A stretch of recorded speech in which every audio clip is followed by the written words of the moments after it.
Good afternoon all.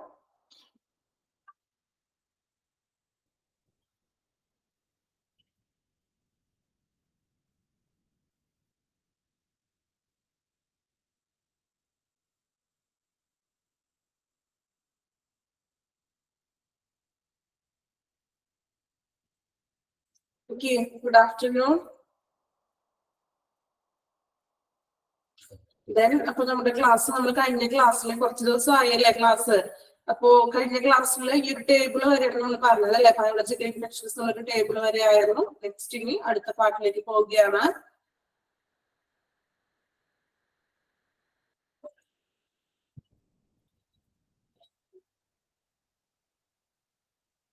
നോക്കാം.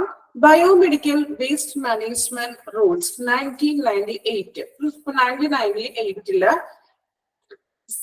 എന്താ പറ്റിയ ഓക്കെ കഴിഞ്ഞ ദിവസം ക്ലാസ് ഉണ്ടായിരുന്നില്ല അല്ലെ, ചെറിയൊരു തലവേദനയൊക്കെ ഉണ്ടായിരുന്നു.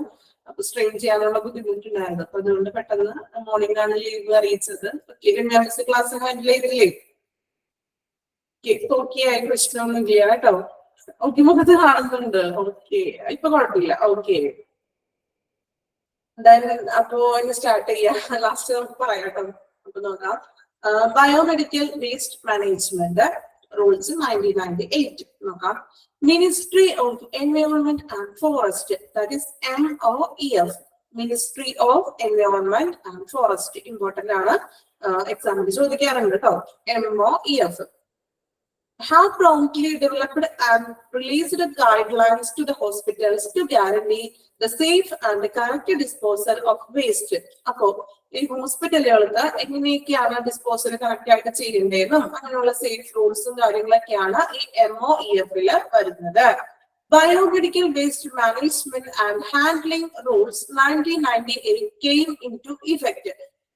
It offers uniform recommendations and code of practice for biomedical waste management. First amendment date on 6/3/2000. Then second amendment 17/9/2003. Just നിങ്ങൾ ആ 1998 മാത്രം ഒന്ന് ഓർത്തിരുന്നാൽ മതി. ദെൻ MOEF, ഇത് രണ്ടുമാണ് ഇമ്പോർട്ടന്റ് ആയിട്ട് ഇതിൽ പഠിക്കാനുള്ളത്. കാരണം ministry of environment and forest എന്ന് പറഞ്ഞൊരു ആക്ട്, ആ ഒരു റൂൾസ് നിലവിൽ വന്നത് 1998-ലാണ്. ഇത് ഹോസ്പിറ്റലിലെ വേസ്റ്റുകൾ എങ്ങനെ ഡിസ്പോസൽ ചെയ്യണം, അങ്ങനെയൊക്കെയാണ് മാനേജ്മെന്റ് ചെയ്യേണ്ടതെന്നൊക്കെയാണ് ഈ ഒരു റൂളിൽ പറയുന്നത്. അതുപോലെ തന്നെ 1998-ലാണ് ഇത് ഫസ്റ്റ്ലി ഈ ഒരു ഇങ്ങനെയുള്ള ഒരു റൂള് വന്നത്. ദെൻ ശേഷം ഒരു 6/3/2000, അതിനുശേഷം ഒരു 2 വർഷം കഴിഞ്ഞപ്പോ 2000 അതിൽ അമെന്റ്മെന്റ് വന്നു. അമെന്റ്മെന്റ് എന്ന് വെച്ചാൽ എന്താണ്? ഭേദഗതി, കുറച്ച് മാറ്റങ്ങളൊക്കെ വരുത്തിയത്. അത് അങ്ങനെ മാറ്റങ്ങൾ വരുത്തി. അതുപോലെ തന്നെ 2003 വന്നപ്പോഴും വീണ്ടും കുറച്ച് മാറ്റങ്ങൾ വന്നു. 2018-ലും 2019-ലും കുറച്ച് ഭേദഗതികൾ വന്നു. അപ്പൊ ഭേദഗതികൾ വന്ന കാര്യമൊക്കെ നമ്മൾ നോക്കണ്ട. 1998-ലാണ് ഈ റൂള് വന്നത്. അതുപോലെ തന്നെ MOEF-ന്റെ ഫുൾ ഫോം പഠിച്ചിരിക്കാം. ഓക്കെ, അത്രയും മനസ്സിലാക്കിയാൽ മതി അതില്. ഓക്കെ, നെക്സ്റ്റ് നോക്കാം. What is biomedical waste as per law? നോക്കാം. First one, biomedical waste shall not be compared with other waste. മറ്റ് വേസ്റ്റുകളുമായിട്ട് ഈ ബയോമെഡിക്കൽ വേസ്റ്റ് മിക്സ് ചെയ്ത് ഇടരുത്, കമ്പൈൻ ചെയ്ത് ഇടാൻ പാടില്ല. Second one, biomedical waste shall be separated into containers. Bags at the point of generation prior to its storage, transportation, treatment and removal. അല്ലെ, biomedical waste നമ്മൾ എന്ത് ചെയ്യാം? സെപ്പറേറ്റഡ് ആയിട്ട് കണ്ടെയ്നേഴ്സിൽ സെപ്പറേറ്റഡ് ആയിട്ടുള്ള തിരിച്ചിട്ടുള്ള കണ്ടെയ്നേഴ്സിലായിരിക്കണം ബയോമെഡിക്കൽ വേസ്റ്റ് സൂക്ഷിക്കേണ്ടത്. അതുപോലെ തന്നെ ബാഗ്സ് മീൻസ് അത് സ്റ്റോറേജ് ചെയ്യുന്നത് സെപ്പറേറ്റഡ് ആയിട്ടുള്ള ജനറേറ്റ് ചെയ്ത ബാഗുകളിലായിരിക്കണം. അതുപോലെ തന്നെ അതിന്റെ ട്രാൻസ്പോർട്ടേഷൻ മറ്റെവിടേക്കെങ്കിലും ആണ് നമ്മളത് ട്രാൻസ്പോർട്ട് ചെയ്യാൻ കൊണ്ടുപോകുന്നതെങ്കിലും ആ ട്രാൻസ്പോർട്ടും അതുപോലെ തന്നെ റിമൂവൽ ചെയ്തതൊക്കെ വളരെ കെയറോട് കൂടി തന്നെ ആയിരിക്കണം. അതാണ് ജസ്റ്റ് 2 പോയിന്റിൽ പറഞ്ഞിരിക്കുന്നത്. ജസ്റ്റ് വായിക്കാനുള്ള ഇമ്പോർട്ടന്റ് ആയിട്ടുള്ള ഭാഗങ്ങൾ പറയാം, ജസ്റ്റ് വായിക്കാൻ മാത്രമേ ഉള്ളൂ കേട്ടോ ഇതില്. Then duty of occupier. Occupier എന്ന് വെച്ചിട്ടുണ്ടെങ്കിൽ ആരാ? Occupation means എന്താണ്? Occupation. എന്താ ഓക്യുപ്പേഷൻ എന്താന്ന് ചോദിക്കാറുണ്ട് നമ്മളോട് അല്ലെ. എന്താ ഓക്യുപ്പേഷൻ എന്ന് വെച്ചിട്ടുണ്ടെങ്കിൽ ഓക്യുപ്പേഷൻ ജോബ്. അപ്പൊ ഓക്യുപ്പയർ എന്ന് പറഞ്ഞിട്ടുണ്ടെങ്കിൽ ആരായിരിക്കും? ആ തൊഴിൽ ചെയ്യുന്ന ഒരു വ്യക്തി അല്ലെ, ജോബ് ചെയ്യുന്ന ഒരാളെ ആയിരിക്കാം നമുക്ക് ഓക്യുപ്പയർ എന്ന് വിളിക്കുന്നത്. നോക്കാം. Duty of occupier. It shall be the duty of each occupant of a facility producing biomedical waste which comprise a hospital, nursing home, clinic, dispensary, veterinary institution, animal house, pathological laboratory, blood bank, by no matter what name called, to take all steps to make sure that such waste is handled without any negative impact to human health and environment. അപ്പോ occupier എന്ന് പറഞ്ഞിട്ടുണ്ടെങ്കിൽ ഈ waste biomedical വേസ്റ്റുകൾ കൈകാര്യം ചെയ്യുന്ന വ്യക്തികൾ. എവിടെ നിന്നൊക്കെയാണ് biomedical waste വരുന്നതെന്നാണ് പറയുന്നത്. എവിടെ നിന്നൊക്കെയാണ്? ഹോസ്പിറ്റൽ, അതുപോലെ തന്നെ നഴ്സിംഗ് ഹോമുകളുണ്ട്, ക്ലിനിക്സ്, ഡിസ്പെൻസറി, അതുപോലെ തന്നെ വെറ്റിനറി ഇൻസ്റ്റിറ്റ്യൂഷൻ. ഇത് വെറ്റിനറി ഹോസ്പിറ്റൽ എന്നൊക്കെ പറയാറുണ്ട് അല്ലെ. വെറ്റിനറി ഹോസ്പിറ്റൽ എന്ന് വെച്ചാൽ എന്താ? വെറ്റിനറി ഹോസ്പിറ്റൽ അനിമൽസിന്റെ ഒക്കെ മറ്റും പെറ്റ്സിന്റെ ഒക്കെ ഉള്ള ഹോസ്പിറ്റലുകൾ. അവിടെ നിന്നും ഇതുപോലെ കെമിക്കൽ വേസ്റ്റുകളൊക്കെ ഉണ്ടാവില്ലേ. ദെൻ ലബോറട്ടറി, ബ്ലഡ് ബാങ്ക് തുടങ്ങിയവയിൽ നിന്നൊക്കെയാണ് ഇതുപോലത്തുള്ള ബയോമെഡിക്കൽ വേസ്റ്റുകൾ വരുന്നത്. അത് ഹ്യൂമൻസിന് അല്ലെ, മനുഷ്യനും അതുപോലെ തന്നെ പ്രകൃതിക്കും എൻവയോൺമെന്റിനും ദോഷം വരാത്ത രീതിയിലുള്ള തരത്തിലുള്ള ആയിരിക്കണം നമ്മുടെ ബയോമെഡിക്കൽ വേസ്റ്റുകൾ കൈകാര്യം ചെയ്യേണ്ടത്. ഇത്രയും പറയുന്നു. നെക്സ്റ്റ് നോക്കാം. Biomedical waste management process. ഇങ്ങനെയാണ് ബയോമെഡിക്കൽ വേസ്റ്റ് മാനേജ്മെന്റ് പ്രോസസ് ചെയ്യുന്നത്. The hospital waste like body parts, organs, tissues, blood and body fluids along with the soiled linen, cotton, bandage and plaster casts from infected and polluted areas are important to be properly gathered, separated, stored, moved, handled and disposed of a safe approach to avoid nosocomial or hospital developed illness. The process is as follows. ഒരു എന്തെങ്കിലും sentence ആയിപ്പോയല്ലേ. നിങ്ങൾ ഓർത്താണ് teacher എന്തെങ്കിലും ശ്വാസം വിടാതെ ഇങ്ങനെ വായിച്ചുകൊണ്ടിരിക്കുന്നത് ആണോ? അതാണോ വിചാരിച്ചത്? ഫുൾ സ്റ്റോപ്പ് ഇല്ല, ഒറ്റ സെന്റൻസ് ആണ് അത്. എൻഡിങ് ഇല്ലാത്ത ഒരു സെന്റൻസ് ആണ്. ഓക്കെ, മീനിങ് ഇത്രേ ഉള്ളൂ. അതെ, ചിന്തിച്ചു. ഓക്കെ, എനിക്കറിയാം തീർച്ചയായിട്ടും നിങ്ങൾ ചിന്തിക്കും. കാരണം എന്തെങ്കിലും ഒരു എൻഡിങ് ഇല്ലാണ്ട് ടീച്ചർ വായിച്ചു പോണെന്ന് ഓർത്ത് കാണും അല്ലെ. എൻഡിങ് ഒന്നും ഇല്ല, അവിടെ ഒറ്റ സെന്റൻസിൽ പറഞ്ഞിരിക്കുകയാണ്. കാര്യം എളുപ്പമാണ്. നമുക്ക് കൂടി നോക്കാം. ഹോസ്പിറ്റൽ വേസ്റ്റ് ലൈക്ക് എന്തൊക്കെയാണ് ഹോസ്പിറ്റൽ? നമ്മളിപ്പോ കുറെ നേരമായി ഈ ബയോമെഡിക്കൽ വേസ്റ്റ് എന്ന് പറഞ്ഞുകൊണ്ടിരിക്കുന്നത്. അപ്പോ എന്തൊക്കെയാണ് ഹോസ്പിറ്റലിലെ ബയോമെഡിക്കൽ വേസ്റ്റ് എന്ന് പറയുന്നത്? നമുക്ക് നോക്കാം. എന്തൊക്കെയാണ്? ഓർഗൻസ്, ബോഡി പാർട്സ് ഉണ്ടാവും, അതുപോലെ തന്നെ ഓർഗൻസ്, അവയവങ്ങൾ അങ്ങനെയൊക്കെയുള്ളത്. Then tissues, then blood body ഫ്ലൂയിഡ്സുകൾ പറ്റും. അതുപോലെ തന്നെ സോളിഡ് ലിനൻ, അഴുക്കായിട്ടുള്ള ലിനൻസുകൾ, കോട്ടൺ തുണികള്, ദെൻ പ്ലാസ്റ്ററുകൾ ഉണ്ടാവും. പ്ലാസ്റ്ററിന് വേണ്ടിയിട്ടുള്ള ബാക്കി അഴുക്കായിട്ടുള്ള പ്ലാസ്റ്ററും മറ്റു കാര്യങ്ങളൊക്കെ ഉണ്ടാവും അല്ലെ. അപ്പോ പ്ലാസ്റ്റർ, ദെൻ അതുപോലെ തന്നെ ബാൻഡേജുകളൊക്കെ ഉണ്ടാവും അല്ലെ. ബാൻഡേജുകള്, ദെൻ ഇൻഫെക്റ്റഡ് ആയിട്ടുള്ള പൊല്യൂട്ടഡ് ആയിട്ടുള്ള ഏരിയാസ്, അതൊക്കെയാണ് നമ്മൾ മെയിൻ ആയിട്ട് ഹോസ്പിറ്റൽ വേസ്റ്റുകൾ എന്ന് പറയുന്നത്. നോക്കാം. ഇനി are important to be properly gathered, separated, stored. ഇതെല്ലാം നമ്മൾ ഇപ്പോ ഇൻഫെക്ഷൻ ഉള്ളതും ഇൻഫെക്ഷൻ ഇല്ലാത്തതൊക്കെ ആയിട്ട് സെപ്പറേറ്റ് ചെയ്ത് തിരിച്ചു വെക്കുക. അതുപോലെ തന്നെ സ്റ്റോർ ചെയ്തതും ഹാൻഡിൽ ചെയ്തതും ഡിസ്പോസൽ ചെയ്തതൊക്കെ സേഫ് ആയിട്ട് ആയിരിക്കണം. അവോയ്ഡ് നോസ്കോമിയൽ എന്ന് വെച്ചിട്ടുണ്ടെങ്കിൽ എന്താണ്? ദോഷകരം അല്ലാത്ത രീതിയിൽ, ദോഷകരം എന്നുള്ളതാണ് അവോയ്ഡ് ചെയ്യണം. അങ്ങനെയുള്ള ദോഷകരമായിട്ട് ബാധിക്കുന്ന രീതിയിലുള്ളതൊക്കെ അവോയ്ഡ് ചെയ്തിട്ട് സെപ്പറേറ്റ് ചെയ്തിട്ട് ഇൻഫെക്ഷൻ ഉള്ള വേസ്റ്റുകളും ഇൻഫെക്ഷൻ ഇല്ലാത്ത വേസ്റ്റുകളൊക്കെ തമ്മിൽ വേർതിരിച്ചിട്ട് അവോയ്ഡ് ചെയ്തിട്ട്, മീൻസ് ദോഷകരമല്ലാത്ത രീതിയിലും അതുപോലെ തന്നെ ഹോസ്പിറ്റലിൽ ഡെവലപ്ഡ് ഇൽനസ്, മറ്റു അസുഖങ്ങളൊന്നും വരാത്ത രീതിയിലൊക്കെ വേണം ഈ മെഡിക്കൽ വേസ്റ്റുകൾ നമ്മൾ മാനേജ്മെന്റ് ചെയ്യുവാൻ. ഓക്കെ, ഇപ്പൊ ക്ലിയർ ആയോ ഇതൊക്കെയാണ് വേസ്റ്റുകൾ എന്നും അതിന് നമ്മൾ നല്ല രീതിയിൽ ദോഷകരമല്ലാത്ത രീതിയിൽ തന്നെ അതിനെ മാക്സിമം നല്ല രീതിയിൽ തന്നെ അതിനെ അവോയ്ഡ് ചെയ്യാനൊക്കെയാണ് പറയുന്നത്. ഓക്കെ, ഇത്രേ ഉള്ളൂ. സംഭവം എളുപ്പമാണ്. പക്ഷെ ഒരു എന്താ പറയാ സെന്റൻസ് ഒരു ഫ്ലോ ഇല്ലാത്ത പോലെ കൊടുത്തിട്ടുള്ളൂ. ഓക്കെ, കുഴപ്പമില്ല, ഇത് വായിച്ചു പോകാനുള്ളൂ. ഇതിൽ അങ്ങനെ ക്വസ്റ്റ്യൻസ് ഒന്നും അധികം വരാൻ ചാൻസ് ഇല്ല. എവിടെ നിന്നൊക്കെയാണ് ക്വസ്റ്റ്യൻ വരുന്നത് ടീച്ചർ പറഞ്ഞുതരാം കേട്ടോ, ഇമ്പോർട്ടന്റ് ആയിട്ടുള്ളത്. Then waste collection. അപ്പോ ബയോമെഡിക്കൽ വേസ്റ്റ് മാനേജ്മെന്റ് പ്രോസസ്സിൽ മെയിൻ ആയിട്ട് പറയുന്നത് രണ്ട് പ്രോസസ് ആണ്. ഫസ്റ്റ് വൺ വേസ്റ്റ് കളക്ഷൻ, വേസ്റ്റുകൾ കളക്ട് ചെയ്യുക എന്നുള്ള ഒരു പ്രോസസ്. അതുപോലെ തന്നെ സെഗറേഷൻ. എന്ത് സെഗറേഷൻ എന്ന് വെച്ചിട്ടുണ്ടെങ്കിൽ സെഗറേഷൻ സെപ്പറേഷൻ കേട്ടിട്ടുണ്ടോ? സെപ്പറേറ്റ് ചെയ്യുക, അത് സെയിം മീനിങ്ങൊക്കെ തന്നെ സെപ്പറേറ്റ് ചെയ്യുക എന്നുള്ളത് കേട്ടോ. അപ്പൊ നോക്കാം. First one waste collection. Waste നമ്മൾ ശേഖരിക്കണമല്ലോ. നോക്കാം. Waste collection is a step into the procedure of waste management അല്ലെ. അതായത് വേസ്റ്റ് കളക്ഷൻ എന്ന് പറയുന്നതാണ് ഏറ്റവും ആ വേസ്റ്റ് മാനേജ്മെന്റിൽ ഫസ്റ്റിൽ ചെയ്യുന്ന സ്റ്റെപ്പ് എന്ന് പറഞ്ഞാൽ വേസ്റ്റ് കളക്ട് ചെയ്യുക. Is moving of solid waste to the point of treatment or landfill from the point of usage and disposal. ഇത് സോളിഡ് വേസ്റ്റ് എന്ന് വെച്ചിട്ടുണ്ടെങ്കിൽ സോളിഡ് വേസ്റ്റ് സോളിഡിലുള്ളത് മീൻസ് കുറച്ച് കട്ടിയുള്ള തരത്തില് ഖരാവസ്ഥ എന്നൊക്കെ നമ്മൾ പണ്ട് ചെറിയ ക്ലാസ്സിലൊക്കെ പഠിച്ചിട്ടുണ്ട് അല്ലെ. അപ്പോ സോളിഡ് തരത്തിലുള്ള മീൻസ് ഖരാവസ്ഥയിലുള്ള വേസ്റ്റുകളൊക്കെ നമ്മൾ കട്ടിയുള്ളത്. ഓക്കെ, അപ്പോ എന്താ പറയാ, കട്ടിയുള്ള വേസ്റ്റുകൾ അല്ലെ, സോളിഡ് ആയിട്ട് കുറച്ച് കട്ടിയുള്ള വേസ്റ്റുകൾ നമുക്ക് എന്ത് ചെയ്യാൻ പറ്റും, ലാൻഡ് ഫില്ലൊക്കെ ചെയ്യാൻ പറ്റും. ലാൻഡ് ഫില്ല് ചെയ്യുക എന്ന് പറഞ്ഞിട്ടുണ്ടെങ്കിൽ കുഴിച്ചുമൂടുക എന്നല്ല, നമ്മള് അധികം ജനങ്ങൾ പോപ്പുലേഷൻസ് ഒന്നും അധികം ഇല്ലാത്ത ഏരിയ നോക്കിയിട്ട് അത് ഡിസ്പോസൽ ചെയ്യുന്ന ഏരിയകളുണ്ട്. അങ്ങനെയുള്ള ഏരിയകളിലോട്ട് എന്ത് ചെയ്യാം, ലാൻഡ് ഫില്ല് ചെയ്യുകയാണ് ചെയ്യുന്നത്. ഓക്കെ, ഇതാണ് വേസ്റ്റ് കളക്ഷൻസിൽ പറയുന്നത്. അതായത് സെഗ്മെന്റ് സെഗറേഷൻ. സെഗറേഷൻ എന്ന് പറഞ്ഞാൽ എന്താ, സെപ്പറേറ്റ് ചെയ്യുക എന്നുള്ളൊരു മീനിങ് ആണ് അല്ലെ. അപ്പൊ നോക്കാം. Segregation makes it simple to stop the spread of illness.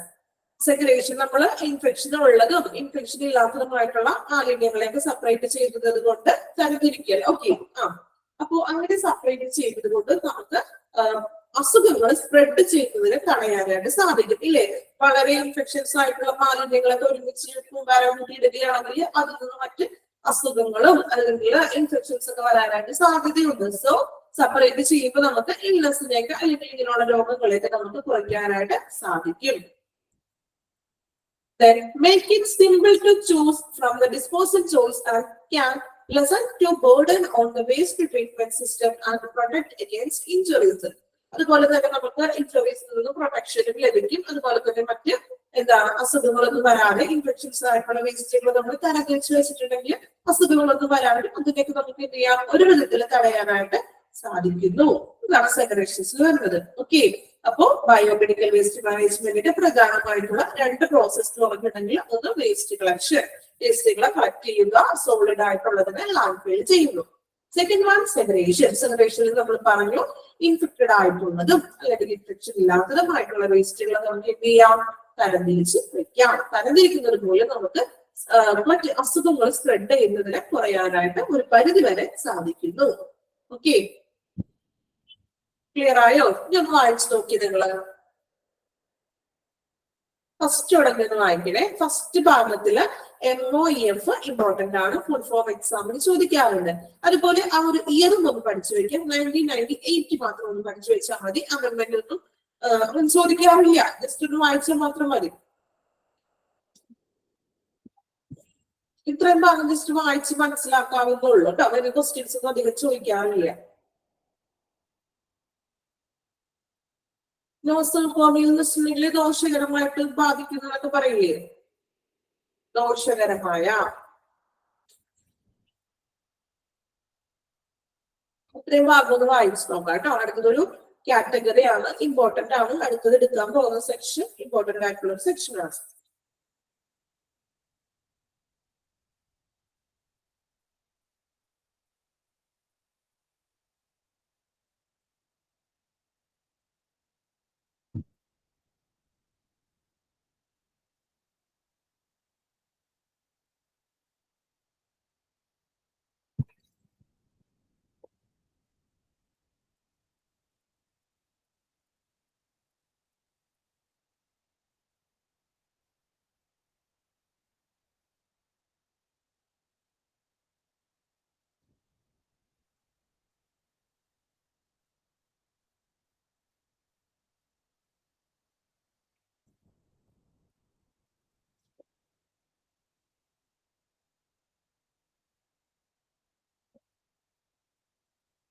Okay class okay. നിങ്ങൾ ക്ലാസ് കുഴപ്പമില്ല, എന്തെങ്കിലും അത്യാവശ്യം ഉണ്ടെങ്കിൽ ചെയ്തോളൂ, കുഴപ്പമൊന്നുമില്ല കേട്ടോ. റെക്കോർഡ് ക്ലാസ് കാണണം.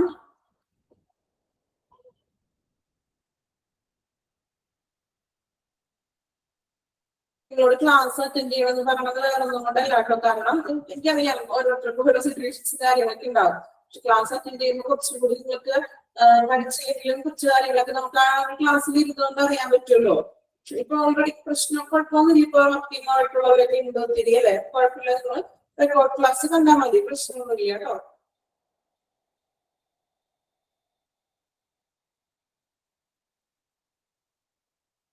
എക്സാമിന് നല്ല രീതിയിലൊക്കെ ഒന്ന് പഠിച്ച് എക്സാം എഴുതാം. ക്ലാസ് ഒക്കെ അങ്ങനെ ഇപ്പൊ കാണാൻ പറ്റാത്ത ക്ലാസ്സുകളാണെങ്കിലും റെക്കോർഡ് ക്ലാസ്സുകൾ കാണാം കേട്ടോ.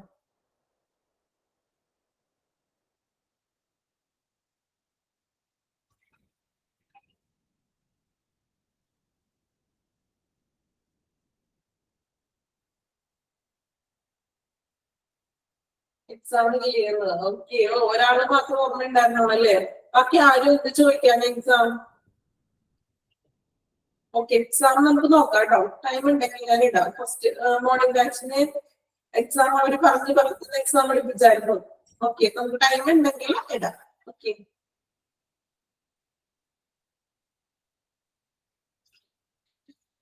ഓക്കെ വായിച്ചോ? കംപ്ലീറ്റ് ആയോ? നെക്സ്റ്റ് സെക്ഷൻ എടുത്തോട്ടെ, എത്ര ഇമ്പോർട്ടന്റ് ആണ് അടുത്തൊരു സെക്ഷൻ.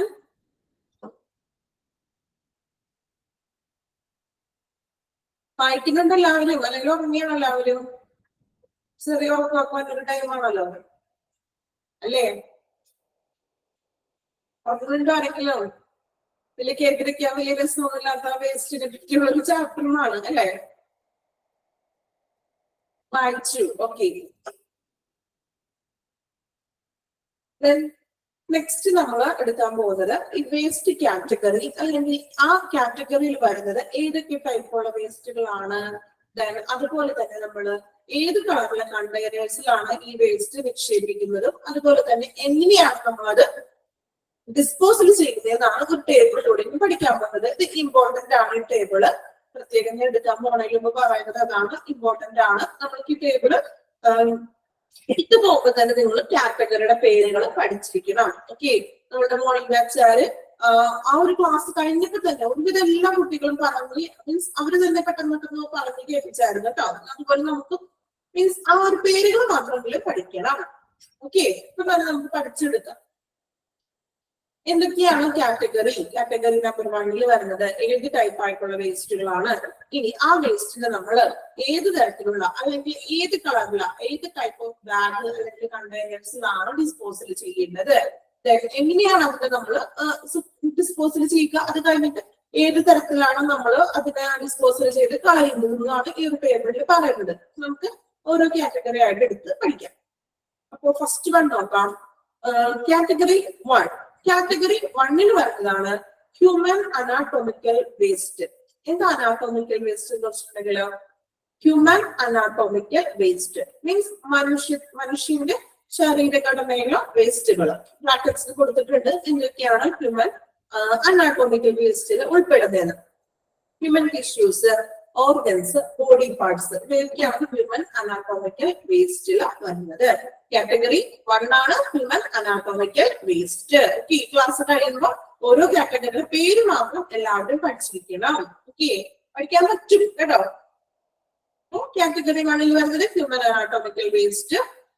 ഇനി അത് ഏത് തരത്തിലുള്ള പ്ലാസ്റ്റിക് ബാഗിൽ ഏത് കണ്ടെയ്നേഴ്സിലാണ് നമ്മൾ നിക്ഷേപിക്കേണ്ടത്? യെല്ലോ പ്ലാസ്റ്റിക് ബാഗിലാണ് ഹ്യൂമൻ അനാട്ടോമിക്കൽ വേസ്റ്റുകൾ നമ്മൾ നിക്ഷേപിക്കേണ്ടത്. ഏത് രീതിയിലാണ് നമ്മൾ അതിനെ ഡിസ്പോസൽ ചെയ്യേണ്ടത് നോക്കാം. Incineration and ഡീപ്യൂരിയർ. ഇൻസിനറേഷൻ എന്ന് പറഞ്ഞാൽ കത്തിച്ചു കളയുക അല്ലെങ്കിൽ വളരെ ദഹിപ്പിക്കുക എന്നൊക്കെ പറയില്ലേ, മീൻസ് ദഹിപ്പിച്ച് ചാരമാക്കുക എന്നൊക്കെ പറയാറുണ്ട്. അപ്പോ ഡീപ്യൂറിൽ നല്ല രീതിയിൽ കത്തിക്കുക അല്ലെങ്കിൽ ദഹിപ്പിച്ച് കളയുക. ഇങ്ങനെയാണ് നമ്മൾ ഹ്യൂമൻ അനാട്ടോമിക്കൽ വേസ്റ്റ് ചെയ്യുന്നത്. യെല്ലോ പ്ലാസ്റ്റിക് ബാഗ് ആണ്, കണ്ടെയ്നർ ആണ് നമ്മൾ അതിനു വേണ്ടി ഉപയോഗിക്കുന്നത്. ഓക്കെ, ഫസ്റ്റ് കാറ്റഗറി ഓക്കെ ആണോ? പഠിച്ചോ? First category human anatomical waste. Okay, അടുത്ത് നോക്കാം. മൂന്നെണ്ണം വെച്ച് നമുക്ക് പഠിച്ചു പോവാട്ടോ.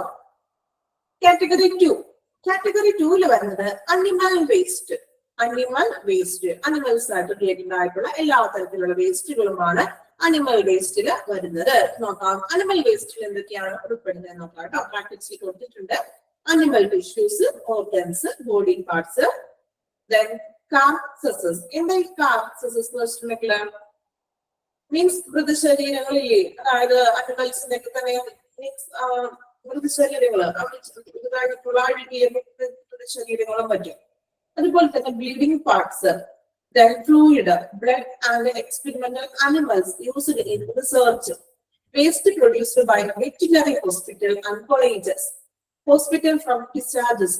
അതായത് എക്സ്പെരിമെന്റലിന് വേണ്ടി ഗവേഷണത്തിനും മറ്റും അനിമൽസിനൊക്കെ കൊണ്ടുപോകില്ലേ, മീൻസ് അനിമൽസിനൊക്കെ ഗവേഷണം നടത്താനും മറ്റും കൊണ്ടുപോകുന്ന അനിമൽസ്. അതുപോലെ തന്നെ വെറ്റിനറി ഹോസ്പിറ്റലിലും പറഞ്ഞു അനിമൽസിന്റെ ഹോസ്പിറ്റലൊക്കെ ഇല്ലേ, അവിടെ നിന്ന് വരുന്ന മൃതശരീരങ്ങള് മീൻസ് മരിച്ച് ജീർണിച്ച മൃതശരീരങ്ങളും മറ്റൊക്കെ ഇല്ലേ, അങ്ങനെയുള്ളത് കേട്ടോ. അനിമൽസിന്റെ ശരീരങ്ങൾ ജീർണിച്ച അല്ലെങ്കിൽ എന്താ പറയാ മൃതശരീരങ്ങൾ എന്നൊക്കെ പറയും, ശവശരീരങ്ങളുടെ ബോഡീസ് ഒക്കെ പറയില്ലേ, അത് തന്നെ. ഇത്രയും കാര്യങ്ങളൊക്കെയാണ് അനിമൽ വേസ്റ്റിൽ ഉൾപ്പെടുന്നത്. ഇനി അനിമൽ വേസ്റ്റിൽ നമ്മൾ നിക്ഷേപിക്കുന്നത് യെല്ലോ പ്ലാസ്റ്റിക് ബാഗിൽ തന്നെയാണ്. അതും ചെയ്യുന്നത് എങ്ങനെയാണ്? മൃഗങ്ങളുടെ ശരീരാവശിഷ്ടങ്ങൾ അല്ലെങ്കിൽ ശവശരീരങ്ങൾ എന്നൊക്കെ തന്നെ പറയുന്നത് കേട്ടോ. അപ്പോ അനിമൽ വേസ്റ്റ് നമ്മൾ നിക്ഷേപിക്കുന്നത് യെല്ലോ പ്ലാസ്റ്റിക് ബാഗിലാണ്. ഓക്കെ, അത് നമ്മൾ ഏത് തരത്തിലാണ് ഡിസ്പോസ് ചെയ്യുന്നത്? ഇൻസിനറേഷൻ, ഡീബ്യൂറിയൽ, അതായത് ഇതുപോലെ തന്നെ ദഹിപ്പിക്കല്, ഉയർന്ന തീയിൽ കത്തിക്കല്, ആ ഒരു സെയിം പ്രൊസീജിയർ തന്നെയാണ്. കാറ്റഗറി 1 ഉം 2. കാറ്റഗറി 1 ഹ്യൂമൻ അനാട്ടോമിക്കൽ വേസ്റ്റ്, 2 ഏതായിരുന്നു? Animal waste. ഓക്കെ,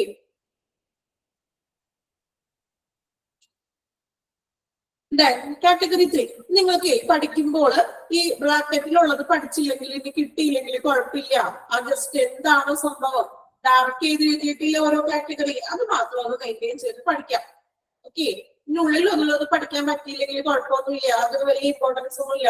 എന്തൊക്കെയാണ് ഉൾപ്പെടുന്നതെന്ന് പറഞ്ഞിട്ടുള്ളൂ. ഓക്കെ, ഡയറക്റ്റ് ചെയ്ത് എഴുതിയിട്ടില്ലേ, അതാണ് മെയിൻ കാറ്റഗറി, അതാണ് നിങ്ങൾ പഠിച്ചിരിക്കേണ്ടത്. ഓക്കെ, ഉള്ളിലുള്ളത് എന്തൊക്കെയാണ് അതിൽ ഉൾപ്പെടുന്ന വേസ്റ്റുകൾ എന്നാണ് ഉള്ളിൽ നമ്മൾ ബ്രാക്കറ്റ്സിൽ കൊടുത്തിരിക്കുന്നത്. നമ്മൾ മെയിൻ ആയിട്ട് എന്ത് ചെയ്യാൻ പഠിക്കുമ്പോൾ ആ ഡയറക്റ്റ് എഴുതിയിരിക്കുന്ന സംഭവം പഠിക്കുക. ഇത് നമ്മൾ ഈ ഒരു ക്ലാസ് ഇപ്പൊ ഈ ക്ലാസ് കഴിയുമ്പോഴേക്കും എല്ലാവരും എന്നെ പഠിച്ച് കേൾപ്പിച്ചിരിക്കണം. ഓക്കെ, പറ്റുന്ന പോലെയൊക്കെ പറയണം കേട്ടോ. കാരണം നമ്മുടെ മോർണിംഗ് ബാച്ചാല് പെട്ടെന്ന് നല്ല അടിപൊളിയായിട്ട് എല്ലാവരും പറഞ്ഞായിരുന്നു. ഈ കാറ്റഗറിയുടെ പേരുകൾ മാത്രം. ഓക്കെ, മൊത്തം പഠിക്കണ്ട, അതുകൊണ്ടാണ് പറഞ്ഞത് കാറ്റഗറി പഠിച്ചിരിക്കുക. കാറ്റഗറി ആ ഡാർക്ക് ചെയ്തിരിക്കുന്ന കാറ്റഗറി ഏതാണോ അതിന്റെ പേര് പഠിക്കുക. അതുപോലെ തന്നെ ഏത് കണ്ടെയ്നറിലാണെന്നൊന്ന് പഠിക്കണം. ദെൻ അതിന്റെ ഏത് മെത്തേഡാണ് നമ്മൾ യൂസ് ചെയ്യുന്നതെന്ന് പഠിക്കുക. ഓക്കെ, അപ്പോ 2 കാറ്റഗറി നോക്കി. ഫസ്റ്റ് വൺ ഹ്യൂമൻ അനാട്ടോമിക്കലായിരുന്നു, second one animal waste. Okay, then third one നോക്കാം, microbiology and biotechnology waste. Microbiology then biotechnology waste നോക്കാം. എന്തൊക്കെയാണ് അതിൽ ഇൻക്ലൂഡഡ് ആയിട്ടുള്ളത് നോക്കാം. Waste from laboratory cultures, stocks or specimens of live microorganisms, human and animal cells, cultures used in research and infectious agents from research and industrial laboratories. Biological production by produce waste, toxins and devices utilized to transfer cultures. First one, okay, waste from laboratory. Laboratory നിന്ന് വരുന്ന വേസ്റ്റുകൾ, culture ചെയ്യാൻ കൊടുക്കുന്ന വേസ്റ്റുകളൊക്കെ ഇല്ലേ, culture ചെയ്യാൻ കൊടുക്കാറില്ലേ, യൂറിനും മറ്റും കൾച്ചറൊക്കെ ചെയ്യാൻ കൊടുക്കില്ലേ, അങ്ങനെയുള്ള വേസ്റ്റുകൾ. അതുപോലെ തന്നെ ഈ സൂക്ഷ്മജീവികള്, ലൈവ് ഓർഗാനിസംസ്, നമ്മൾ റിസർച്ച് നടത്താനും മറ്റും അല്ലെങ്കിൽ ഗവേഷണത്തിനും മറ്റും കൊടുക്കുന്ന അങ്ങനെയുള്ള സൂക്ഷ്മജീവികള്. അതുപോലെ തന്നെ എന്താ പറയുന്നത്, റിസർച്ച് ഇൻ ഇൻഡസ്ട്രിയൽ നിന്ന് വരുന്ന വേസ്റ്റുകൾ. അതുപോലെ തന്നെ എന്താണ്, മാലിന്യം വഴിയുള്ള biological production by produce waste, toxins and devices utilised to transfer. Means മാലിന്യം വഴിയുള്ള ജൈവ ഉത്പാദനം, ബയോളജിക്കൽ പ്രൊഡക്ഷൻസ്, ജൈവ വളങ്ങളും അങ്ങനെയുള്ളതൊക്കെ. ഇപ്പോ എന്താ പറയാ, മറ്റേ ബയോഗ്യാസ് പ്ലാന്റ് പോലത്തെ മാലിന്യങ്ങളിൽ നിന്നുള്ള സംഭവങ്ങളൊക്കെ ഇല്ലേ, അങ്ങനെയുള്ള കാര്യങ്ങളൊക്കെയാണ് മൈക്രോബയോളജി അല്ലെങ്കിൽ ബയോടെക്നോളജി വേസ്റ്റിൽ വരുന്നത്, കാറ്റഗറി നമ്പർ 3. ഓക്കെ, ഇനി ഏത് തരത്തിലുള്ള കണ്ടെയ്നറിലാണ് അത് സൂക്ഷിക്കുന്നതെന്ന് yellow plastic bag or red plastic bag, ഒന്നുകിൽ യെല്ലോ കണ്ടെയ്നറിൽ സൂക്ഷിക്കാം, നമുക്ക് നിക്ഷേപിക്കാം, അതുപോലെ തന്നെ റെഡ് പ്ലാസ്റ്റിക് ബാഗിൽ നിക്ഷേപിക്കാം. ഇനി ഏത് മെത്തേഡിലാണ് നമ്മൾ അതിനെ എന്ത് ചെയ്യുന്നത്, ഡിസ്പോസൽ ചെയ്യുന്നതെന്നാണ് ഇനി നോക്കുന്നത്. Local autoclaving, microwaving, incineration. ഒന്നുകിൽ നമുക്ക് ഓട്ടോക്ലേവിംഗ് ചെയ്തെടുക്കാം. എങ്ങനെയാണ് ഓട്ടോക്ലേവിംഗ് ചെയ്യുക എന്ന് പറഞ്ഞാല്,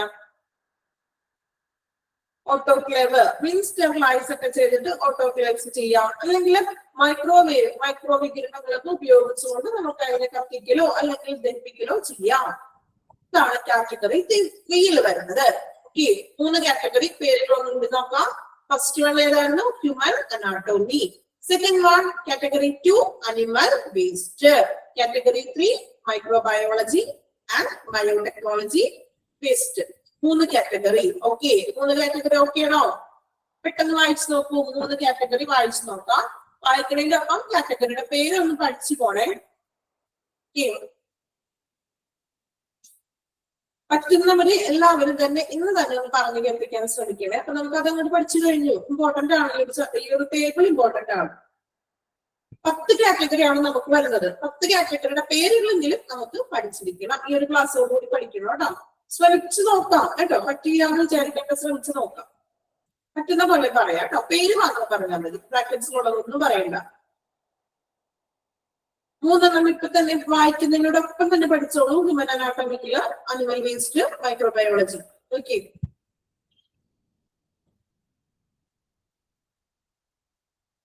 നമ്മൾ പാടാണ്, ഭയങ്കര ടഫാണെന്ന് വിചാരിക്കുന്ന സംഭവം ഒരിക്കലും നമ്മൾ പെട്ടെന്ന് ക്യാച്ച് ചെയ്ത് പഠിക്കുന്നത് അല്ലെ. അങ്ങനെ ഇരിക്കും. നമ്മള് ഇത് കിട്ടും ഒത്തിരി ബുദ്ധിമുട്ടാണ് എന്ന് പറയുമ്പോൾ ഒത്തിരി ബുദ്ധിമുട്ടായിട്ട് തോന്നും, പക്ഷെ വായിക്കുമ്പോൾ എളുപ്പമായിട്ട് കിട്ടും. മൈക്രോബയോളജി ഡിസ്പോസൽ ആണോ? അതായത് ഓട്ടോക്ലേവിംഗ് ചെയ്യുക മീൻസ് സ്റ്റെറിലൈസ് ചെയ്യുന്ന ഒരു പ്രോസസ്സ് തന്നെ. അതുപോലെ തന്നെ മൈക്രോവേവിംഗ് വികിരണങ്ങളൊക്കെ വെച്ച് നമ്മൾ ചെയ്യില്ലേ, അതായത് മൈക്രോവേവിംഗ് വികിരണങ്ങൾ വെച്ചിട്ട് കത്തിക്കൽ തന്നെ, ഇൻസിനറേഷൻ തന്നെ ചെയ്യുന്നത് കേട്ടോ.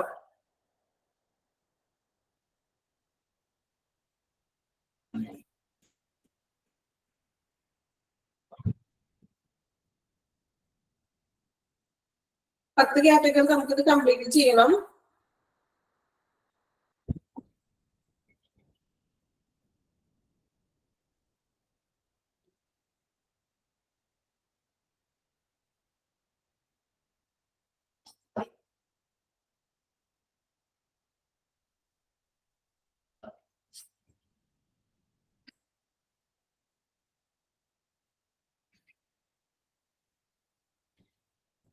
ഓക്കെ, നെക്സ്റ്റ് കാറ്റഗറി പറയുകയാണ് category 4 waste sharp.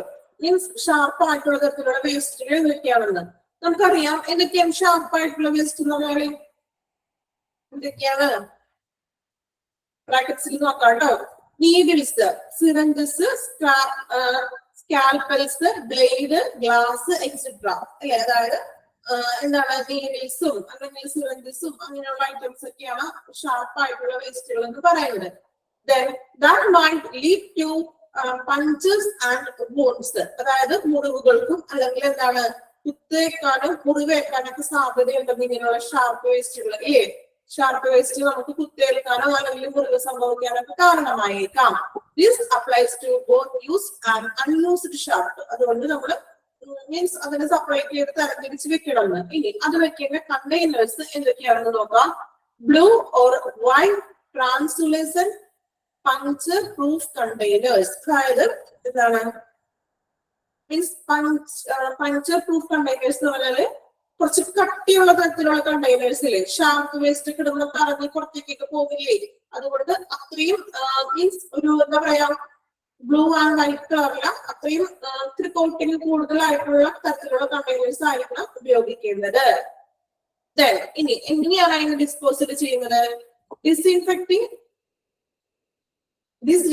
Chemical treatment, autoclaving, മൈക്രോവേവിംഗ് and മൾട്ടിയേഷൻ shredding. അതായത് നമുക്ക് അണുനാശിനി അല്ലെങ്കിൽ ഇതുപോലെ മീൻസ് അണുനാശിനികളൊക്കെ ഇല്ലേ, അത് ഉപയോഗിച്ചിട്ട് നമുക്ക് അതിനെ ഡിസ്പോസൽ ചെയ്യാം. അല്ലെങ്കിൽ കെമിക്കൽ ട്രീറ്റ്മെന്റ്സ് രാസപരമായിട്ട് നമുക്ക് ഓട്ടോക്ലേവ് വഴിയോ അല്ലെങ്കിൽ എന്താണ് മൾട്ടിയേഷൻ എന്ന് വെച്ചാൽ എന്താണ് മ്യൂട്ടിലേഷൻ എന്ന് വെച്ചിട്ടുണ്ടെങ്കിൽ വികലമാക്കുക, അത് നശിപ്പിച്ച് കളയുക, അല്ലെങ്കിൽ ഷ്രെഡിങ് വഴി മീൻസ് കീറി മുറിച്ച് കളയുക എന്നൊക്കെ പറയില്ലേ. ഷ്രെഡിങ് ചെയ്യുക എന്ന് പറഞ്ഞാൽ കീറി മുറിച്ചിട്ട് കളയാം. മീൻസ് ഒന്നുകിൽ അണുവിമുക്തമാക്കുക, അല്ലെങ്കിൽ എന്ത് ചെയ്യുക, കെമിക്കൽ രാസപ്രവർത്തനം വഴി അതിനെ ഇല്ലാണ്ടാക്കാം, അല്ലെങ്കിൽ സ്റ്റെറിലൈസ് ചെയ്യാം. പറ്റുന്നതാണെങ്കിൽ സ്റ്റെറിലൈസ് ചെയ്യാം, മൈക്രോവേവിംഗ് ടെക്നിക്ക് ഉപയോഗിക്കാം, അല്ലെങ്കിൽ കീറി മുറിക്കുക, ഷ്രെഡിങ് മീൻസ് അതിന് പ്രോപ്പറായിട്ട് നശിപ്പിച്ച് കളയുക. ഇത്രയും മെത്തേഡുകളാണ് നമുക്ക് കാറ്റഗറി 4 ഉപയോഗിക്കാൻ പറ്റുന്നത്. ഓക്കെ, കാറ്റഗറി 4 വരെ നമ്മൾ പഠിച്ചു. എന്തൊക്കെയായിരുന്നു ഒന്നാമത്തെ കാറ്റഗറി? മ്യൂട്ടിലേഷൻ എന്ന് വെച്ചാൽ വികലമാക്കുക, മലയാളത്തിൽ വികലമാക്കുക എന്നാണ്. മീൻസ് ഇല്ലാതാക്കുക, മീൻസ് നശിപ്പിച്ചു കളയുക എന്നൊക്കെയുള്ളൊരു അർത്ഥം തന്നെയാണ് കേട്ടോ. നമുക്ക് കാറ്റഗറി 4 കാറ്റഗറി, അഞ്ചാമത്തെ കാറ്റഗറി കൂടി പറഞ്ഞിട്ട് നമുക്ക് 5 എണ്ണം ഒന്ന് പഠിക്കാം. ഓക്കെ, കാറ്റഗറി 5 നോക്കാം. Discarded medicine and cytotoxic drugs. എന്താ ഡിസ്കാർഡഡ് മെഡിസിൻ എന്ന് പറഞ്ഞാല്? Waste makeup of wasted contaminated and out of date medicines. Date കഴിഞ്ഞ കുറെ മെഡിസിൻസ് ഒക്കെ ഉണ്ടാവില്ലേ ഫാർമസിയിലൊക്കെ ഇല്ലേ? അപ്പൊ അങ്ങനെയുള്ളതിനൊക്കെയാണ് നമ്മൾ ഡിസ്കാർഡ് മെഡിസിൻ വേസ്റ്റ് എന്ന് പറയുന്നത്. ഇനി ഇങ്ങനെയുള്ള വേസ്റ്റുകളെ അല്ലെങ്കിൽ അങ്ങനെയുള്ള മെഡിസിൻസിന് നമ്മൾ ഏത് ബാഗിലാണ്, ഏത് കണ്ടെയ്നറിലാണ് നിക്ഷേപിക്കുന്നത്? Black plastic bag or red plastic bag. ഒന്നില്ലെങ്കിൽ ബ്ലാക്ക് കളറിലെയോ അല്ലെങ്കിൽ റെഡ് കളറിലെയോ പ്ലാസ്റ്റിക് ബാഗിലാണ് ഈ ഡേറ്റ് കഴിഞ്ഞ മെഡിസിൻസിനെ നമ്മൾ നിക്ഷേപിക്കേണ്ടത്. അതിന് നമുക്ക് ഏതൊക്കെ രീതിയിൽ ഡിസ്പോസൽ ചെയ്യാവുന്നു? Incineration at destruction and drug disposal in secure landfills അല്ലെ. അതായത് എന്താണ് ഇൻസിനറേഷൻ മീൻസ് കത്തിച്ച് കളയാം, ദഹിപ്പിച്ചിട്ട് കളയാം. അതുപോലെ തന്നെ disposal in secure land fils. Land fils ചെയ്യാന്ന് വെച്ചിട്ടുണ്ടെങ്കിൽ അത് മീൻസ് ജനങ്ങളൊന്നും അധികം താമസിക്കാത്ത ഇടങ്ങളിലെ ഒരൊറ്റപ്പെട്ട ഏരിയകളിൽ നമുക്ക് മണ്ണിൽ കുഴിച്ചിടുക അല്ലെങ്കിൽ ലാൻഡ് ഫില്ല് ചെയ്ത് നിലം പതിപ്പിക്കുക എന്നൊക്കെ പറയും. ലാൻഡ് ഫില്ല് ചെയ്ത് വേറൊരു ആ ഒരു ഏരിയയിൽ തന്നെ നിക്ഷേപിക്കാവുന്ന മീൻസ് അധികം ജനങ്ങളൊന്നും കാണാത്ത ഒരു ഏരിയ ആയിരിക്കണം. കുറച്ച് ഒറ്റപ്പെട്ട് കിടക്കുന്ന ഏരിയയിലൊക്കെയാണ് നമ്മൾ ലാൻഡ് ഫില്ല് ചെയ്ത് കളയുന്നത്. കാറ്റഗറി 5 വരുന്നത്. അപ്പൊ കാറ്റഗറി 1 തുടങ്ങി 5 ഉള്ള പേരുകളൊന്ന് പെട്ടെന്ന് പറഞ്ഞു നോക്കി. കാറ്റഗറി 1 ഏതായിരുന്നു? Human anatomical. Category 2 animal waste. Category 3 microbiology അല്ലെ. Category 4 sharp waste. Then category 5 medicine, discarded medicine. ഇത് നിങ്ങളൊന്ന് സ്വയം ഒന്ന് പറഞ്ഞു നോക്കി പെട്ടെന്ന് തന്നെ. 5 എണ്ണം പേരുകൾ മാത്രം പഠിച്ചാൽ മതി കേട്ടോ. ബാഗ് ഏത് കളറാണെന്ന് പഠിക്കണം, പക്ഷെ ഇപ്പൊ ഒന്ന് പേര് മാത്രം ഒന്ന് നോക്കി വെക്കണം. 5 കാറ്റഗറി പെട്ടെന്ന് തന്നെ ഒന്ന് വായിച്ചു നോക്കി.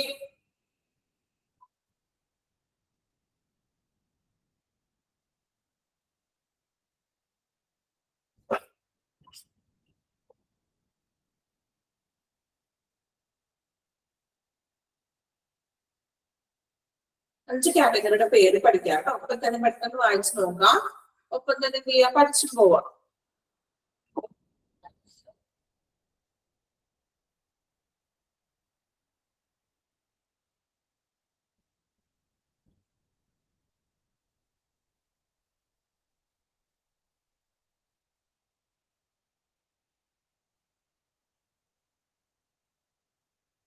ഇൻസിനറേഷൻ എന്ന് വെച്ചാലേ കത്തിക്കുക അല്ലെങ്കിൽ ദഹിപ്പിക്കുക എന്നൊക്കെ ഒരു മീനിങ്ങാണ് കേട്ടോ.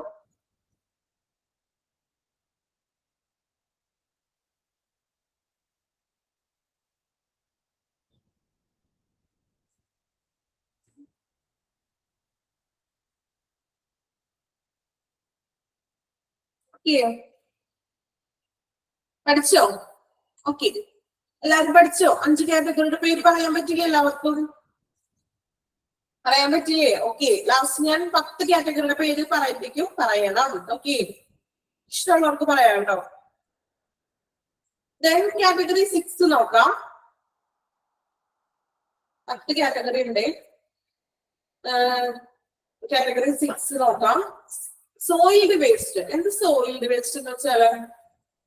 സോയിൽഡ് വേസ്റ്റ് മലിനമായിട്ടുള്ള ഒരു മീനിങ് ആണ്. നോക്കാം. Items polluted with bodily fluids include cotton, bandage, soiled plaster and 10 important ആണ്. Lines buds and blood contaminated items. അപ്പോ ഈ സോയിൽ വേസ്റ്റ് എന്ന് വെച്ചിട്ടുണ്ടെങ്കിൽ നമ്മുടെ ബോഡിയിൽ രക്തസ്രവങ്ങളാൽ മലിനമായിട്ടുള്ള തരത്തിലുള്ളത്, അതായത് കോട്ടൺ, പഞ്ഞിയിലെ ബ്ലഡ് ഇതൊക്കെ ആയിട്ടുള്ള കോട്ടൺ, ബാൻഡേജ്, പ്ലാസ്റ്റർ, അങ്ങനെയുള്ള ബെഡ് ഇതൊക്കെ തുണി, ബെഡും അഴുക്കും ഫ്ലൂയിഡ്സ് ഒക്കെ ആയിട്ടുള്ള തരത്തിലുള്ള വേസ്റ്റുകളെയാണ് സോയിഡ് വേസ്റ്റ് എന്ന് പറയുന്നത്. കാറ്റഗറി 6. ഓക്കെ, അത് നമ്മൾ നിക്ഷേപിക്കേണ്ടത് യെല്ലോ കളറിലെ പ്ലാസ്റ്റിക്, അനാട്ടോമിക് ഒക്കെ പറയുന്ന യെല്ലോ പ്ലാസ്റ്റിക് കണ്ടെയ്നറിലാണ് സോയിൽഡ് വേസ്റ്റ് നിക്ഷേപിക്കേണ്ടത്. അതിന് നമ്മൾ ഡിസ്പോസൽ ചെയ്യുന്ന മെത്തേഡ് എന്ന് പറഞ്ഞിട്ടുണ്ടെങ്കിൽ എന്താണ്? ഇൻസിനറേഷൻ, ഓട്ടോക്ലേവിംഗ് അല്ലെങ്കിൽ മൈക്രോവേവിംഗ്. ഇത് 3 തരത്തിൽ നമുക്ക് എന്ത് ചെയ്യാം? ഡിസ്പോസൽ ചെയ്യാനായിട്ട് സാധിക്കും. കാറ്റഗറി 7ലേക്ക് പോകാം. Solid waste. മാറിപ്പോകരുത് കേട്ടോ. ഫസ്റ്റ് കാറ്റഗറി 6 വരുന്നത് solid waste. Okay, solid 6 solid, 6 soiled. മാറിപ്പോയി പെട്ടെന്ന്. സോയിൽഡ് ആദ്യം സോയിൽഡ് 6. Category 7 solid. പഠിക്കാൻ എളുപ്പമുണ്ടോ? Soiled, solid. സോളിഡ് വേസ്റ്റ് എന്തൊക്കെയാണെന്ന് നോക്കാം കേട്ടോ. സോളിഡ് വേസ്റ്റിൽ വരുന്നത് waste produced by disposable product by other than sharp waste, including tubing, അതുപോലെ തന്നെ captors, intravenous system, etc. Tube ഒക്കെ ഉണ്ടാവില്ലേ ഇപ്പോ പേഷ്യൻസിന്റെ? ട്യൂബ് ഒക്കെ ഉള്ള പേഷ്യൻസും മറ്റും അല്ലെ, ഇപ്പൊ ട്യൂബ് ഉൾപ്പെടെയുള്ള മൂർച്ചയുള്ള ഐറ്റംസ് ഒക്കെ ഉണ്ടാവില്ലേ, മാലിന്യങ്ങള് അല്ലെങ്കിൽ ഡിസ്പോസൽ ഉൽപ്പന്നങ്ങളൊക്കെ, അങ്ങനെയുള്ള ട്യൂബ് മറ്റു കാര്യങ്ങളൊക്കെയാണ് ഇൻട്രാവീനിയസ് നമ്മള് വെയിലൂടെയും മെഡിസിൻസ് ഒക്കെ കൊടുക്കില്ലേ, അങ്ങനെയുള്ള ഐറ്റംസ് ആണ് സോളിഡ് വേസ്റ്റിൽ, കട്ടിയുള്ള വേസ്റ്റിൽ ഉൾപ്പെടുന്നത്. നേരത്തെ ട്യൂബുകളും അങ്ങനെയുള്ള ഖരമാലിന്യങ്ങളും, അതാണ് സോളിഡ് വേസ്റ്റ്. അതിനെ നമ്മൾ നിക്ഷേപിക്കേണ്ടത് എവിടെയാണ്? ക്യാനുലാസ്, ക്യാനുലാസും അങ്ങനെയുള്ള ട്യൂബ്, ക്യാനുല ഇങ്ങനെയുള്ള സംഭവങ്ങളൊക്കെയാണ് സോളിഡ് കട്ടിയുള്ള വേസ്റ്റുകളിൽ ഉൾപ്പെടുന്നത്. അതിന് നമ്മൾ റെഡ് പ്ലാസ്റ്റിക് ബാഗിലാണ് നമ്മൾ എന്ത് ചെയ്യുന്നത്? നിക്ഷേപിക്കേണ്ടത്. Okay, red plastic bag. അത് ഏതൊക്കെ രീതിയിൽ നമുക്ക് ഡിസ്പോസൽ ചെയ്യാൻ സാധിക്കും? ഡിസ്ഇൻഫെക്ടിങ് ബൈ കെമിക്കൽ ട്രീറ്റ്മെന്റ്, ഇതുപോലെ രാസപരമായിട്ടുള്ള കെമിക്കൽ ട്രീറ്റ്മെന്റ് വഴിയോ, അല്ലെങ്കിൽ ഓട്ടോക്ലേവിംഗ് ചെയ്യാം, മൈക്രോവേവിംഗ് ചെയ്യാം, ഷ്രെഡിങ് ചെയ്യാം. നമ്മൾ പറഞ്ഞില്ലേ മുറിക്കലോ അല്ലെങ്കിൽ വികലമാക്കല്. അപ്പൊ ഈ ഒരു പ്രവർത്തനത്തിലൂടെയൊക്കെ നമുക്ക് എന്ത് ചെയ്യാൻ പറ്റും? കാറ്റഗറി സോളിഡ് വേസ്റ്റിന് നമുക്ക് തരംതിരിക്കാനായിട്ട് സാധിക്കും. അപ്പൊ കാറ്റഗറി 7 പഠിച്ചു. അപ്പൊ 5 നമ്മൾ 5 വരെ പഠിച്ചു. 6ഉം 7ഉം ഒരേ ടോണിൽ പറയാട്ടോ പഠിക്കുമ്പോ. Solid, 7 solid. Okay, 6 സോയിൽഡും 7 solid. Okay ആണോ? എന്നിട്ട് ഇത് കഴിഞ്ഞിട്ട് ലാസ്റ്റ് 10 പഠിക്കാം. കാറ്റഗറി 8. കാറ്റഗറി 8 നോക്കാം. Liquid waste. ലിക്വിഡ് ആയിട്ടുള്ള തരത്തിലുള്ള വേസ്റ്റുകൾ എന്തൊക്കെയാണ് കാറ്റഗറി 8 വരുന്നത് നോക്കാം. Waste produced by laboratory activities as well as washing, cleaning, housekeeping and disinfection task. അതായത് ലബോറട്ടറിയിലുള്ള ആക്ടിവിറ്റീസിൽ വരുന്ന ഈ ക്ലീനിങ്ങിലും വാഷിങ്ങിലൊക്കെ വരുന്ന വേസ്റ്റുകൾ, അല്ലെങ്കിൽ ഹൗസ് കീപ്പിംഗ് വേസ്റ്റുകളും, മീൻസ് ഈ ഇൻഫെക്ഷൻ ഡിസ്ഇൻഫെക്ഷൻസ് ആയിട്ടുള്ള വേസ്റ്റുകളൊക്കെ ആയിരിക്കും കൂടുതൽ വരുന്നത്. ലിക്വിഡ് വേസ്റ്റ് അതിൽ പ്രത്യേകം സെപ്പറേറ്റ് ബാഗിന്റെ കാര്യം പറയുന്നില്ല, ഇൻഫെക്ഷൻസ് ഒന്നും വരുന്നില്ലല്ലോ. അതിൽ നമുക്ക് കെമിക്കൽ ട്രീറ്റ്മെന്റ് വഴിയോ അല്ലെങ്കിൽ ഡ്രെയിനേജിലൂടെയൊക്കെ നമ്മൾ അതിനുള്ള സ്പെഷ്യൽ ഡ്രെയിനേജ് ഒക്കെ ഉണ്ടാവില്ല, ലിക്വിഡ് ഡ്രെയിനേജുകളൊക്കെ. അപ്പോ അത്തരത്തിലൊക്കെ നമുക്ക് എന്ത് ചെയ്യാം? ഡിസ്പോസൽ ചെയ്യാം. Liquid category 8 liquid. അപ്പോ 6, 7, 8 ഒരേ ടോണിൽ പറയാം. 6 ഏതായിരുന്നു? Solid. Category 7 solid. Category 8 liquid. പഠിച്ചോ?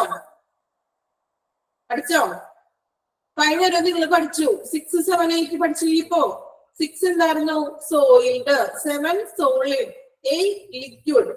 ഓക്കെ, നമ്മൾ ക്ലാസ്സിൽ തന്നെ ഇരുന്ന് പഠിച്ചു നോക്കുമ്പോഴേ പെട്ടെന്ന് എളുപ്പമല്ലേ പഠിക്കാൻ, അതുകൊണ്ടാണ് പഠിക്കാൻ പറ്റുന്ന പോലെ പഠിച്ചാൽ മതി. ഓക്കെ, കാറ്റഗറി 9 നോക്കാം. ഇനി 2 കൂടെ ഉള്ളൂ നോക്കാം. കാറ്റഗറി 9 ഇൻസിനറേഷൻ ആഷ്, അതായത് ദഹിപ്പിക്കുന്ന ചാരം എന്നൊക്കെ പറയും അല്ലേ. നോക്കാം. From incinery of any biomedical waste, അതായത് ബയോമെഡിക്കൽ വേസ്റ്റിൽ കത്തിക്കുമ്പോൾ ഉണ്ടാകുന്ന ചാരം, അതൊരു തരം വേസ്റ്റ് ആണല്ലോ. അപ്പോ ഇങ്ങനെയുള്ള ബയോമെഡിക്കൽ വേസ്റ്റുകൾ കത്തിക്കുമ്പോൾ ഉണ്ടാകുന്ന ചാരം, അതിന് നമ്മൾ എന്ത് ചെയ്യണം? ബ്ലാക്ക് പ്ലാസ്റ്റിക് ബാഗിലാണ് നിക്ഷേപിക്കേണ്ടത്. Disposal municipal landfill. Municipal landfill എന്ന് പറഞ്ഞാൽ എന്താണ്? മുനിസിപ്പലിന്റെ ആ ഒരു പരിധിയിലുള്ള ഏതെങ്കിലും ഏരിയക്ക് ഉണ്ടാവില്ല ഇതുപോലെ വേസ്റ്റ് ഡിസ്പോസൽ ചെയ്യുന്ന ലാൻഡ്ഫിൽ ചെയ്യുന്ന ഏരിയകള്. ആ ഏരിയയിൽ കൊണ്ട് എന്ത് ചെയ്യുക? ഡിസ്പോസൽ ചെയ്യുക. ഓക്കെ, ഇൻസിനറേഷൻ ആവശ്യം. Last one category 10 chemical waste. രാസപരമായിട്ടുള്ള വേസ്റ്റുകൾ നോക്കാം. Chemical used in the manufacture of biological products. Then chemicals used to cleanse surface, chemicals used as pesticide etc. അല്ലെ, അതായത് ക്ലീനിങ്ങിന് വേണ്ടി, നമ്മൾ ക്ലീനിങ്ങിന് വേണ്ടി ഉപയോഗിക്കുന്ന രാസവസ്തുക്കൾ അല്ലെ. അതായത് നമ്മള് ഇപ്പൊ ഫ്ലോർ ഉടയ്ക്കാനും മറ്റ് ബാത്റൂം ടൈൽസ് ഒക്കെ ക്ലീൻ ചെയ്യാനും അങ്ങനെ ഉപയോഗിക്കുന്ന കെമിക്കൽ ആയിട്ടുള്ള കുറച്ച് പ്രൊഡക്ട്സുകളൊക്കെ അങ്ങനെയുള്ള പ്രൊഡക്ട്സുകളും, ഇതുപോലെ തന്നെ എന്താ പറയാ കീടനാശിനി പെസ്റ്റിസൈഡ് ആയിട്ട് ഉപയോഗിക്കുന്ന രാസവസ്തുക്കളൊക്കെ അതൊക്കെ ഒരു കെമിക്കൽ വേസ്റ്റ് ആണല്ലോ. സോ അതിന് നമ്മൾ എന്ത് ചെയ്യാം? ബ്ലാക്ക് കളറിലെ പ്ലാസ്റ്റിക് ബാഗിലാണ് നിക്ഷേപിക്കേണ്ടത്. Then chemical treatment and discharge into drains for liquid and secure landfill for solids. അല്ലെ, കട്ടിയുള്ളതിന് നമ്മൾ ലാൻഡ്ഫിൽ ചെയ്യാം. ഇതുപോലെ ഏതെങ്കിലും ഒരു പ്രദേശത്ത് അവിടെ കൊണ്ട് നിക്ഷേപിക്കുക. ലിക്വിഡ് ആയിട്ടുള്ളതിനെ നമുക്ക് ഡ്രെയിനേജ് വഴി, ലിക്വിഡ് ആയിട്ടുള്ളതിനെ ഡ്രെയിനിൽ കൂടി തന്നെ നമുക്ക് കടത്തിവിടാനായിട്ട് സാധിക്കുന്നു. ഓക്കെ, അപ്പൊ 10 കാറ്റഗറിയാണ് നമ്മൾ ഈ ടേബിളിലൂടെ പഠിച്ചത്. എന്തൊക്കെയാണെന്ന് നോക്കാം. ഫസ്റ്റ് വൺ ഏതായിരുന്നു? കാറ്റഗറി 1. പഠിച്ചു പോകാൻ വേണ്ടിയായിട്ട് പറയുന്നത് കാറ്റഗറി 1 ഹ്യൂമൻ അനാട്ടോമിക്കൽ വേസ്റ്റ് അല്ലെ. യെല്ലോ പ്ലാസ്റ്റിക് ബാഗ് ആണ്, ഇൻസിനറേഷൻ ചെയ്യാം. Category 2 animal waste. പേര് മാത്രം പറഞ്ഞു പോകാം കേട്ടോ, അപ്പൊ നിങ്ങൾക്ക് പഠിക്കാൻ എളുപ്പത്തിലാണ്. Category 1 human anatomical waste, category 2 animal waste, category 3 microbiology അല്ലെങ്കിൽ biotechnology waste. Then 4 sharp waste, 5 എന്തായിരുന്നു? Discard medicine. Then 6 solid, 7 solid, 8 liquid, 9 എന്തായിരുന്നു? Incineration ash. Then 10 chemical waste. Okay, നിങ്ങളൊന്ന് വായിച്ചു നോക്കി. 10 എണ്ണം പെട്ടെന്ന് ഒന്ന് പഠിക്കാൻ പറ്റുമെങ്കിൽ ഒന്ന് പഠിക്കാം കേട്ടോ.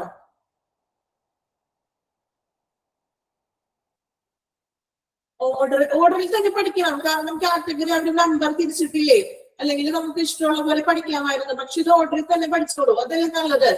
ഓർഡറിൽ പഠിച്ചില്ലെങ്കിൽ ആ കാറ്റഗറി നമ്പർ മാറിപ്പോകും. ചിലപ്പോ എക്സാമിന് ചിലപ്പോ കാറ്റഗറി നമ്പർ വെച്ച് ചോദിച്ചാലോ പറയാൻ പറ്റില്ലല്ലോ. അതുകൊണ്ടാണ് ഓർഡറിൽ പഠിക്കാൻ പറഞ്ഞത്. ഇപ്പൊ ഞാൻ പറഞ്ഞു 6, 7, 8 എളുപ്പമല്ലേ. സോളിഡ്, ലിക്വിഡ് 6, 7, 8 ഓക്കെയാണ്. 9 ഇൻസിനറേഷൻ. 10 എന്തായിരുന്നു? Chemical waste. ഓക്കെ, പിന്നെ ആദ്യത്തെ 5 നമ്മൾ പഠിച്ചു. 5 വെച്ച് പഠിച്ചു നോക്കൂ, അപ്പൊ പെട്ടെന്ന് കിട്ടും കേട്ടോ. ഒറ്റയടിക്ക് എല്ലാവർക്കും പഠിക്കാൻ പറ്റില്ല, എല്ലാവരും നമുക്ക് അറിയാം. സോ 5 വെച്ച് പഠിച്ചു നോക്കൂ,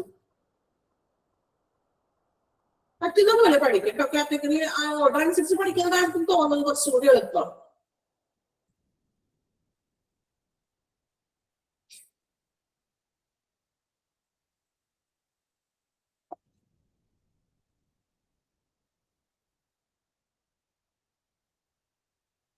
ലാസ്റ്റ് നോട്ട് ചെയ്യാൻ പറഞ്ഞിട്ടുണ്ട്. കാറ്റഗറി 8 and 10 ലിക്വിഡ് ആയതുകൊണ്ടാണ് അതിന് പ്രത്യേകം കണ്ടെയ്നേഴ്സ് ഒന്നും ഇല്ലാത്തത് കേട്ടോ.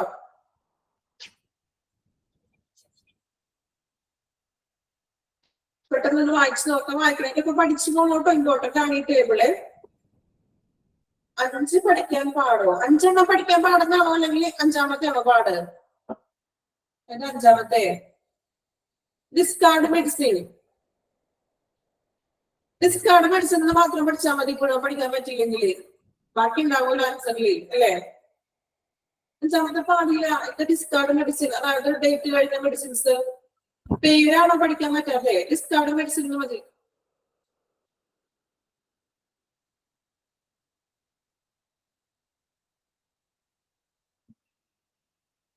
ഫസ്റ്റ് 5 പെട്ടെന്ന് പഠിക്കുക. ബാക്കി 6, 7, 8 നമ്മൾ പഠിച്ചില്ലേ.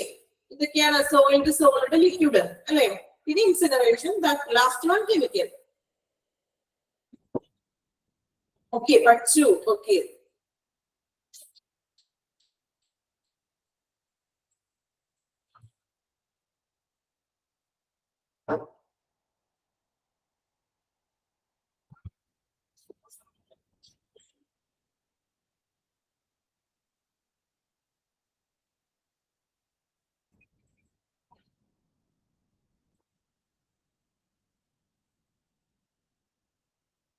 ഓക്കെ, അപ്പൊ ഈ ടേബിൾ ഇമ്പോർട്ടന്റ് ആണ്, പഠിച്ചോ? കാറ്റഗറി 1 എന്തായിരുന്നു? Human anatomical. Then second one animal waste. Okay, ആർക്കെങ്കിലും പറയാൻ സാധിക്കുമെന്ന്? കുഴപ്പമില്ല, അത് ട്രൈ ചെയ്ത് നോക്കൂ. തെറ്റിപ്പോണെങ്കിൽ പോയിക്കോട്ടെ, കുഴപ്പമില്ല. ആരില്ല പറയാൻ? 10 കാറ്റഗറി പറയാൻ പറ്റും. ഓക്കെ, റീനു റീനു പറഞ്ഞോളൂ. റീനു ഒന്ന് തുടങ്ങി കൊടുത്താൽ മതി, ബാക്കി എല്ലാവരും റെഡി ആയിരിക്കാണ് പറയാൻ. Human anatomical waste, animal waste, microbiology and biotechnology waste, waste sharps, discarded medicines and discarded medicines and cytotoxin drugs, solid waste, അല്ലല്ല soiled waste, solid waste, liquid waste,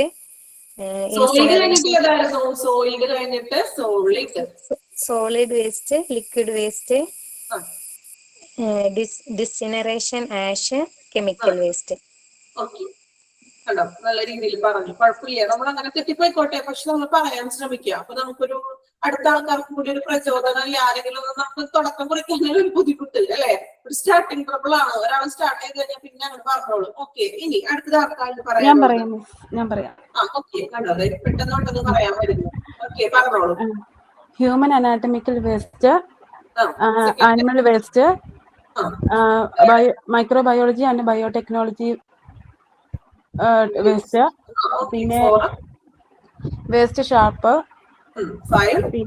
പിന്നെ discarded medicine and cytotoxic waste, അല്ല drugs, പിന്നെ എന്തായിരുന്നു, soiled waste, solid waste, liquid waste, incineration ash, പിന്നെ chemical waste.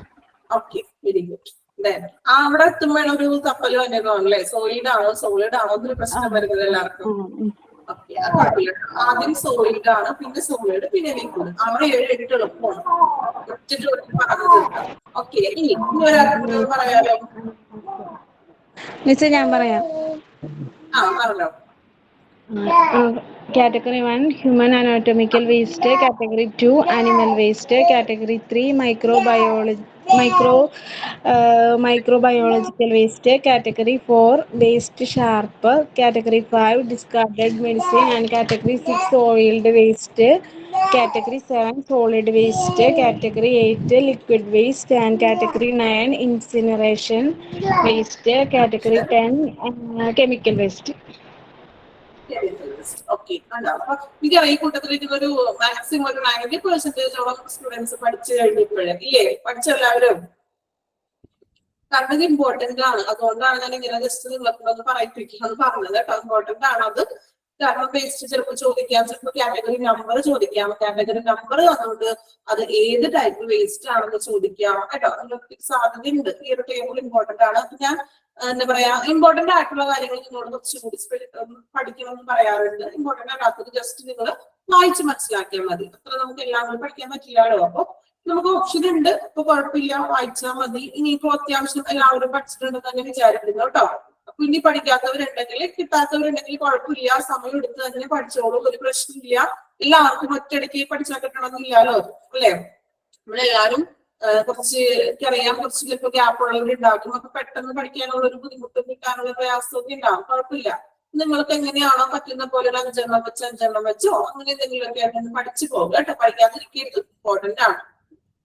Okay, പിന്നെ ഈ ഒരു ക്ലാസ്സിൽ ഇത്ര എടുക്കുന്നുള്ളൂ, കാരണം ഇത്രയും ഒരു ഇമ്പോർട്ടന്റ് ആയതുകൊണ്ട് അതൊന്നും നമുക്കൊന്ന് തീർക്കണം എന്തായാലും. ഓക്കെ, നെക്സ്റ്റ് ഇനി ഒരു 2 ക്ലാസ്സോ 3 ക്ലാസ്സോ ഉണ്ട് ഈ ഒരു ചാപ്റ്റർ അല്ലെ? കുറച്ച് ബോറിംഗ് ആയിട്ട് തോന്നി ഈ ചാപ്റ്റർ? ബോറാണോ? ആണോ? കുഴപ്പമില്ല, കുഴപ്പമില്ലാണോ?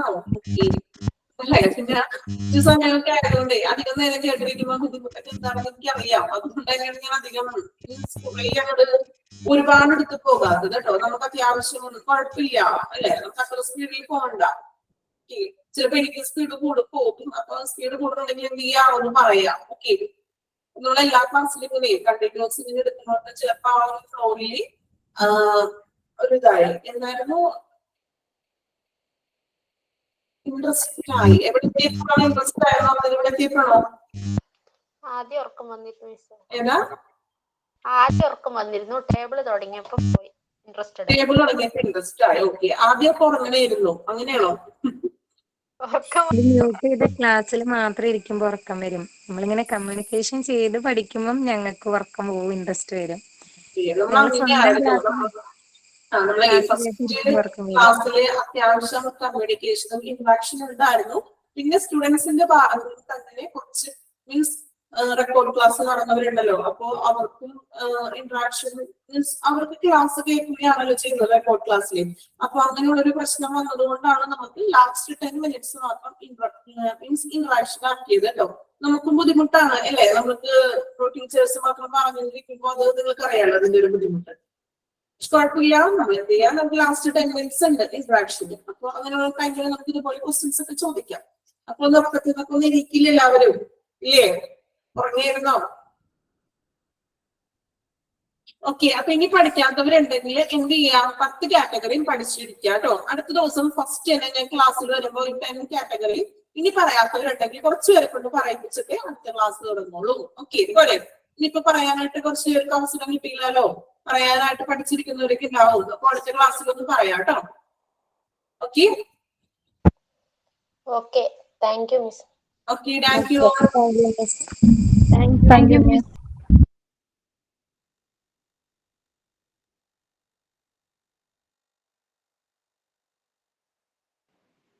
യു.